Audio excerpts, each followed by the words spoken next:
நாடாளுமன்ற தேர்தல் வந்து ஒரு கொள்கை தேர்தல் எல்லாருக்குமே தெரியும். இது வந்து ஒரு நல்லபடியாக முடிந்து தமிழகத்தில் ஒரு பெரிய ஒரு எக்ஸாம்பிள் நம்ம செட் பண்ணிட்டோம். அது வந்து கண்டிப்பாக இந்த நிலைமைக்கு இந்த நாட்டுக்கு தேவைப்படுற ஒரு விஷயம். ஆனால் இன்னைக்கு வந்து நேரம் இல்லாமல் நம்ம அதை பேச போறதில்ல. குறிப்பாக இனிமே ஒரு கட்டமைப்பை நம்ம எப்படி முன்னாடி கொண்டு போக போறோம், அதுதான் நமக்கு இருக்கிற சப்ஜெக்ட். தலைவர் அவர்கள் நம்மளை வழிநடத்துவார்கள். அதற்கு முன்னாடி சில ஓவர் விஷயம் நம்ம பேசணும். ஒரு அரசியல் கட்சி முன்னே நகர வேண்டும் என்றால் அதற்கு 3 விஷயம் தேவை. ஒண்ணு, நம்மளுடைய கொள்கை தெளிவுன்னு சொல்லுவோம். நம்ம கொள்கை தெளிவு, ஒரு சப்ஜெக்டையும் நம்ம எங்க நிக்கிறோம் அப்படின்ற கொள்கை தெளிவு இருக்கணும். அந்த கொள்கை தெளிவு மட்டும் இருந்தால் பத்தாது, அந்த கொள்கையை தைரியமாக சொல்லக்கூடிய ஒரு நிலைமையும் நமக்கு இருக்க வேண்டும். முதல்ல அது. ரெண்டாவது, கட்டமைப்பு இல்லாமல் நம்ம முன்னாடி போக முடியாது. கட்டமைப்பு என்றால் வெறும் வட்டார லெவல் மட்டுமே கிடையாது. ஒவ்வொரு கிராமத்திலும் நம்ம கட்டமைப்பு.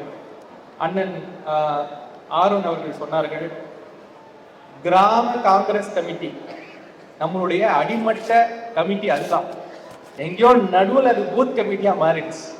ஆனா கிராம காங்கிரஸ் கமிட்டி மறுபடியும் உயிர்ப்பித்தால் மட்டுமே எனக்கு தெரிஞ்சு அந்த கட்டமைப்பு மறுபடியும் வந்து உருவாகும் என்பது என்னுடைய சொந்த கருத்து. ஆனால் இந்த கலந்தாய்வு இது எல்லாமே நம்ம பேசுவோம், இதுக்கு முன்னாடியும் பேசுவோம்.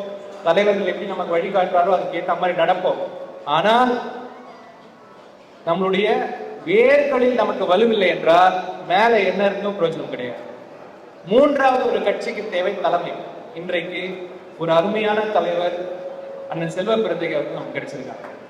அவரோட ஆர்கனைசேஷனல்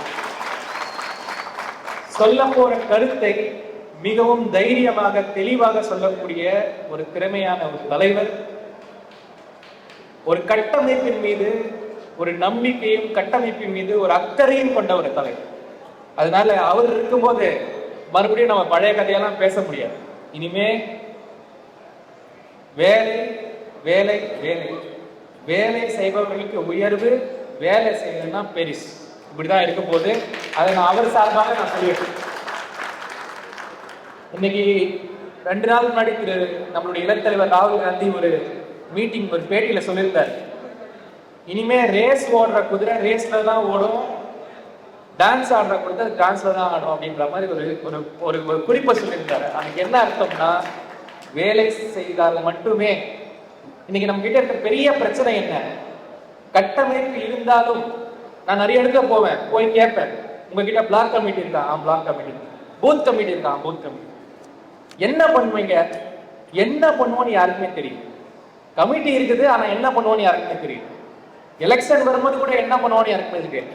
முக்கியமான பிரச்சனை என்னன்னா, இது என்ன பண்ணணும்னு நமக்கு சொல்றதுக்கு யாரும் இல்லை. அதனால இன்னும் வரும் காலங்களில் மனிதர்களை விட, நம்மளுடைய தலைவர்களை விட அந்த வேலை தான் நமக்கு தலைமையா இருக்கும். இந்த வேலையை செய்பவர் இந்த கட்சியின் உண்மையான தொண்டர். அப்படிதான் நம்ம முன்னாடி கொண்டு போகணும். அந்த என்ன வேலையை நம்ம சொல்லணும். வாரம் இல்லை, மாதம் வாரம் நாம் வேலைகளை வரையறுத்து அந்த வேலையை வந்து நம்ம செய்யணும். அந்த வேலையை செய்யும் பொழுது யாரு செய்யறாங்க, யாரு செய்யல, செய்யறவங்களுக்கு பதவிகள், செய்யாதவங்களுக்கு அது கிடைக்க போறதில்லை. இந்த வழிமுறையை நாம் கொண்டு வந்து ஒரு உணர்வு பூர்வமாக நம்ம உழைத்தால் மட்டுமே, இது வந்து கட்சிக்காக மட்டுமே சொல்லல, இன்னைக்கு நாட்டுக்கே ஒரு எதிர்பார்ப்பு காங்கிரஸ் கட்சியில இருக்கு. அது உங்களுக்கு எல்லாருக்குமே தெரியும், நான் சொல்ல வேண்டிய அவசியம் இல்லை.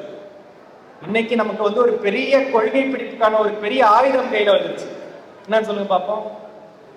அரசியலமைப்பு சட்டம். எல்லாரும் இன்னைக்கு அரசியலமைப்பு சட்டத்தை வச்சுதான் நம்ம முன்னாடி போறோம். அந்த யூபிஏ எலெக்ஷன் அப்படியே திரும்பினது வந்து இந்த அரசியலமைப்பு சட்டம் தான். அரசியலமைப்பு சட்டத்தை ரொம்ப காலமாக நாம் கொண்டாடவே இல்லை.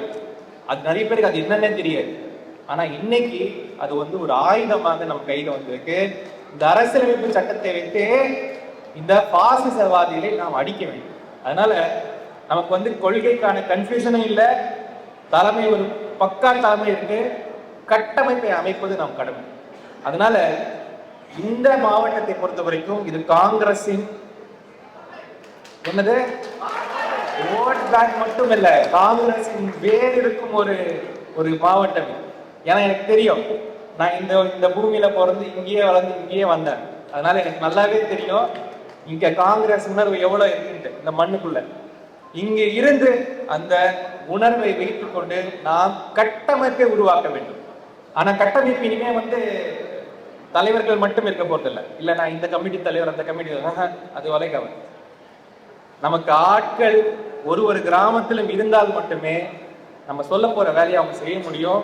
அந்த வேலையை செய்தால் மட்டுமே அந்த கமிட்டி சரியா இருக்கா இல்லையான்ற பார்வையும் நாம் பார்ப்போம்.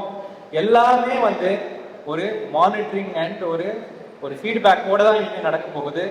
அதனால நம்ம எல்லோருமே இன்னைக்கு ரிசால்வ் பண்ண வேண்டிய விஷயம் சரி, இப்ப நம்ம இங்க உட்கார்ந்துருக்க இடமே ஒரு பெரிய வரலாறு இடம்.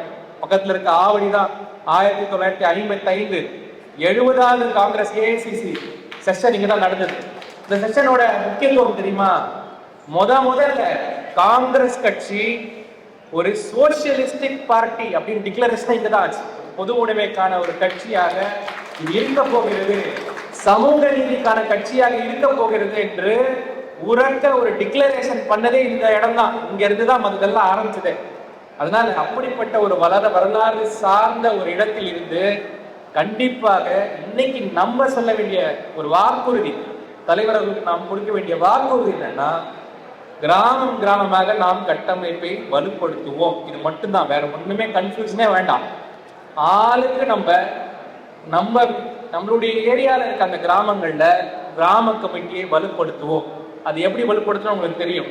அதுக்கு வேலை செஞ்சுதான் ஆகணும். நிறைய பேர் கேட்டாங்க, காங்கிரஸ் எப்படி முன்னாடி வரும்? காங்கிரஸ் பேசிலாம் முன்னாடி வராது, நடந்துதான் முன்னாடி வரும். காங்கிரஸுடைய மொழியே நடைதான். காங்கிரஸுடைய மொழி பேச்சுகள் இல்லை. அதனாலதான் நம்முடைய இளம் தலைவர் ராகுல் காந்தி நடந்தேதான் இந்த எலெக்ஷனை ஜெயிச்சாரா இல்லையா?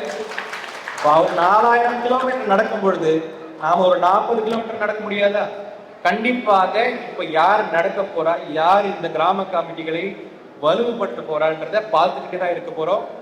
அவர்களுக்கு உரிய ஒரு அங்கீகாரமும் அவர்களுக்கு ஒரு உரிய பொறுப்புகளும், பதவிகள் அல்ல பொறுப்புகளும் கொடுக்கப்படும். பதவிக்கும் பொறுப்புக்கும் வித்தியாசம். இனிமே காங்கிரஸை பொறுத்த வரைக்கும் பதவிகள் நாம் யாரும் எடுத்துக்கூடாது, பொறுப்புகள் மட்டும்தான் இருக்க வேண்டும்.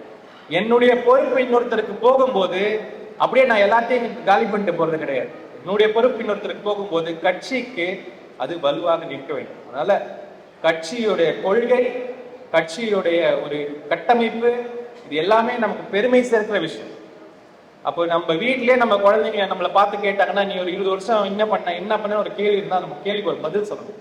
அதனால நம்முடைய ஏரியாவில், நம்முடைய வீடுகளில், நம்முடைய தெருக்களில் காங்கிரசின் கொள்கையையும் கட்டமைப்பும் நாம் உருவாக்குவோம் அப்படின்ற ஒரு உறுதிமொழியை எடுத்து முன்னே நடந்தால் மட்டுமே காங்கிரஸ் கட்சி மட்டுமல்ல, இந்த நாடும் காப்பாற்றப்படும்.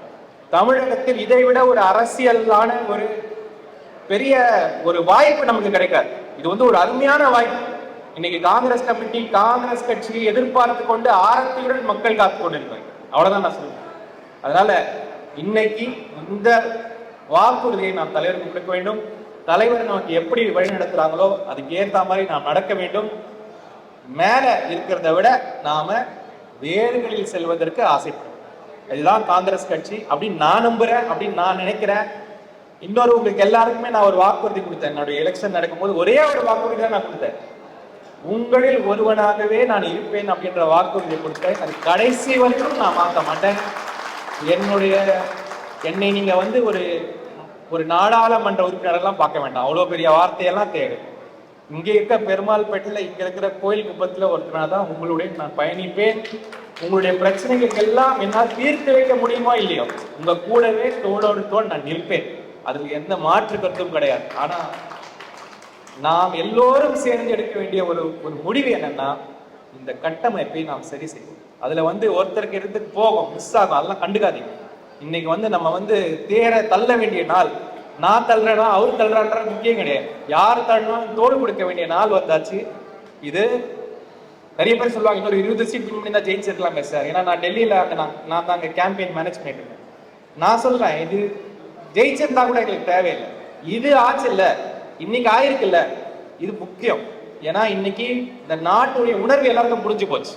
எங்களுக்கு கட்டமைப்பை அமைக்கிறதுக்கு ஒரு காலம் கிடைச்சிச்சு.